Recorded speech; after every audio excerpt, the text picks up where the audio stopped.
గంగోత్రి సినిమాలో ఏ జనమైతే చూసి ఈడెంట్ ఎలా ఉన్నాడన్నారో వాళ్ళతోనే స్టైల్ ఇస్తారు అనిపించుకున్నాడే. ఎవరైతే ఈడికి అసలు యాక్టింగ్ రాదన్నాడో వాళ్ళని ఆర్యతో ప్రేమలో పడేశాడు, దేశముద్రతో అర్పించాడు, వేదంతో ఏడిపించాడు, పుష్పతో అందరి నోళ్ళు మూయించి నేషనల్ అవార్డు కొట్టాడే. ఇంకేమన్నాడు మీ అన్న? ప్రొడ్యూసర్ కొడు కాబట్ట ఎవడు పుట్టాలన్న అమ్మబాబు ఉండాలి, కానీ గొప్పడు అవ్వాలంటే సత్తా ఆడిలో ఉండాలి. ఇంకా డాన్స్ అంటావా? డాన్స్ గురించి మేము డబ్బుల గురించి అమ్మని మాట్లాడితే అస్సలు బాగోదే.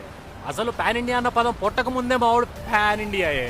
అంతెందుకు, ఏ జనమైతే గంగోత్రి సినిమాలో చీర కట్టినందుకు కామెడీ చేశారో అదే చీర ఇప్పుడు కడితే కింద కేరళ నుంచి పైన బీహార్ వరకు వైల్డ్ ఫైర్ అంటుకుంది.